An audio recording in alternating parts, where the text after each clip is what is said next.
നിങ്ങളുടെ പൊന്നു. ഞാൻ നിങ്ങളുടെ കുഞ്ഞു. അപ്പൊ ഞങ്ങൾ ഇന്ന് കുറച്ച് പരിപാടികളാണ് കേട്ടോ. കുഞ്ഞു ദേ ഇവിടെ വെച്ചുകൊണ്ടിരിക്കുകയാണ്. ഞാൻ ഇവിടെ ഒരു ഫ്ലവർ ഉണ്ടാക്കിക്കൊണ്ടിരിക്കുകയാണ് കേട്ടോ. അപ്പോൾ കുഞ്ഞു ദേ വരച്ചത് കഴിയാറായിട്ടോ അവള്. അപ്പൊ ഞാൻ ദേ ഇവിടെ പൂവുണ്ടാക്കാൻ പോവാണ്. അപ്പൊ ആദ്യം തന്നെ നമ്മൾ ഇതുപോലെ ഒരു റൗണ്ട് എടുത്തിട്ടുണ്ട്. അതിനുശേഷം ഇതിനെ നമ്മൾ 4 ആക്കി മടക്കാണ്. ഇതുപോലെ മടക്കിയെടുക്കുക. അതിനുശേഷം നമ്മുടെ കോമ്പസ് യൂസ് ചെയ്തിട്ട് ഇതിലൊരു ഇതുപോലൊരു ചെറിയൊരു വട്ടത്തിൻ്റെ ഒരു കാൽഭാഗം വരച്ചെടുക്കുക. അതിനുശേഷം നമ്മുടെ പ്രൊട്രാക്ടർ യൂസ് ചെയ്തിട്ട് ഇതിനെ മാർക്ക് ചെയ്ത് കൊടുക്കുക.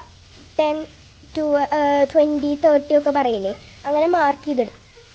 അങ്ങനെ നമ്മളിത് ഫുള്ളായിട്ട് ഇങ്ങനെ വരച്ചെടുക്കുക. അപ്പം ഞാനിത് ഫുള്ളായിട്ട് ഇങ്ങനെ മാർക്ക് ചെയ്തെടുത്തിട്ടുണ്ട് കണ്ടോ. ഇനി നമുക്ക് ഇതിനെ ഇതുപോലെ സ്കെയിലോ അങ്ങനെ എന്തെങ്കിലുമൊക്കെ വെച്ചിട്ട് ഇതുപോലെ ആ വരച്ചതിനെ കറക്റ്റായിട്ട് ലൈനാക്കി വരച്ചെടുക്കുക.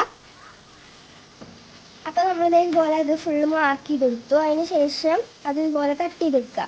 ഈ ലൈനിക്കോടെ ഇങ്ങനെ കറക്റ്റായിട്ട് കട്ട് ചെയ്തെടുക്കുക. ഇത് ഞാനിവിടെ കട്ട് ചെയ്തുകൊണ്ടിരിക്കുമ്പോൾ അതേ കുഞ്ഞിവിടെ കളർ അടിച്ചുകൊണ്ടിരിക്കുകയാണ് കേട്ടോ. അവളുടെ മഴവില്ല് കളർ അടിച്ചുകൊണ്ടിരിക്കുകയാണ്. അപ്പോൾ ഞാൻ ദേ ഇവിടെ ഇതിപ്പോൾ മാർക്ക് ചെയ്തിട്ട് ഞാനിപ്പോൾ കട്ട് ചെയ്തുകൊണ്ടിരിക്കുകയാണ് കേട്ടോ.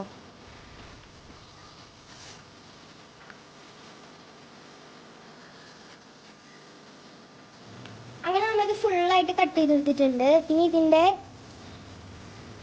ഒരു സൈഡ് മാത്രം ഇങ്ങനെ കട്ട് ചെയ്തെടുക്കാം. അങ്ങനെ നമുക്കെല്ലാം കട്ട് ചെയ്തെടുക്കാം. അങ്ങനെ നമ്മൾ ഇത് മുഴുവൻ ഒരു സൈഡ് മാത്രം കട്ട് ചെയ്തിട്ടുണ്ട്. ഇനി നമുക്ക് ഇത് ഇപ്പുറത്തെ സൈഡും കൂടി കട്ട് ചെയ്തെടുക്കാം വരെ. അപ്പോൾ ഇതേപോലെ ത്രികോണം പോലെ ആയിട്ട് കിട്ടും കേട്ടോ. ഒരു ഫ്ലവറിൻ്റെ ഇതുള്ളതെന്ന് പറയുമ്പോൾ ഇങ്ങനെ ത്രികോണമായിട്ട് അപ്പോൾ കിട്ടും. അങ്ങനെ നമ്മൾ ഫുള്ള് വെട്ടി കഴിഞ്ഞു. ഇനി നമുക്കിത് തുറക്കാം കേട്ടോ. അത് തുറക്കണേക്ക് മുമ്പ് നമുക്ക് ഈ ഒരു ഭാഗം അത് നമുക്ക് കട്ട് ചെയ്തെടുക്കണം. ഒരു ഈ ഭാഗം ഫുള്ളായിട്ട് കട്ട് ചെയ്യണ്ട കേട്ടോ. അപ്പോൾ ഇതിപ്പോൾ ഇങ്ങനെ തുറക്കുമ്പോൾ കണ്ടോ നല്ല ഭംഗിയിൽ ഒരു വട്ടമായിട്ട് കിട്ടിയിട്ടുണ്ട്. ഇനി ഇതിനെ നമുക്ക് ഫുള്ളായിട്ട് ഹാഫ് ചെയ്ത് കട്ട് ചെയ്ത് മാറ്റാം.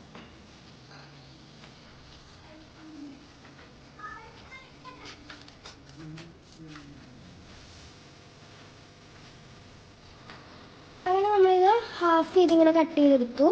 ഇനി നമുക്കിതിനെ റോൾ ചെയ്തിട്ട് പശ തേച്ച് ഒട്ടിക്കണം.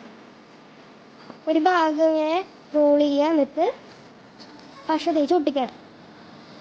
അതിന് ശേഷം ഇതിലിങ്ങനെ നമുക്ക് ഇതുപോലെ നിന്ന് നമ്മുടെ കത്രിക വെച്ചിട്ട് ഒരു ഭാഗം വെച്ചിട്ട് ഇങ്ങനെ ചെയ്ത് കൊടുക്കണം. ജസ്റ്റ് ഒന്ന് പ്രസ് ചെയ്തിട്ട് ഇങ്ങനെ വലിക്കുക കേട്ടോ. അങ്ങനെ ഇത് ഫുള്ള് ചെയ്തതിന് ശേഷം ഇവിടേക്ക് നമുക്ക് കുറച്ച് പശ തേച്ച് കൊടുക്കാം.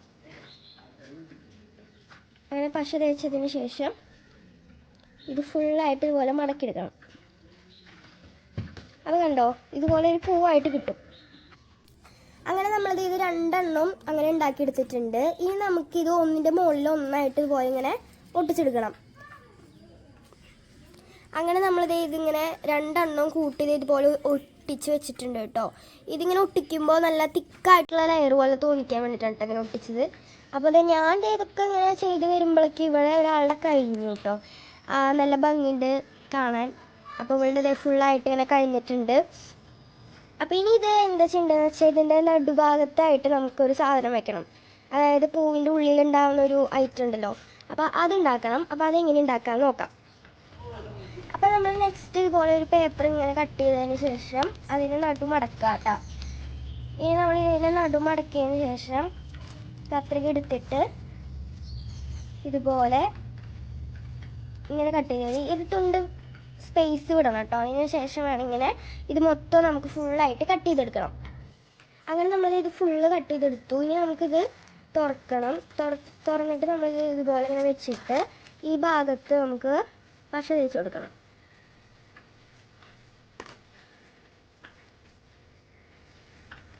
അതിന് ശേഷം ഇതിനിങ്ങനെ നമുക്ക് ജസ്റ്റ് ഇങ്ങനെ ഒന്ന് മടക്കിയെടുക്കാം. അങ്ങനെ ഇത് ഫുള്ള് മടക്കിയെടുക്കാം കേട്ടോ. അങ്ങനെ ഇത് മുഴുവൻ ഞാൻ അങ്ങനെ മടക്കിയെടുത്തിട്ടുണ്ട്. ഇനി നമുക്കിത് ഇതുപോലെ ഇങ്ങനെ ചുരുട്ടി ഇങ്ങനെ മടക്കിയെടുക്കണം. അപ്പോൾ ഇത് ഫുള്ളായിട്ട് ഇങ്ങനെ നമുക്ക് ചുരുട്ടി മടക്കിയെടുക്കാം. അങ്ങനെ ഇത് ഫുള്ള് നമ്മളിങ്ങനെ മടക്കി അങ്ങോട്ട് ചുരുട്ടി ഒട്ടിച്ചിട്ടുണ്ട്. ഇനി നമുക്ക് ഈ പൂവിൻ്റെ ഉള്ളിലേക്ക് ഇതിങ്ങനെ ഒട്ടിച്ചു കൊടുക്കണം.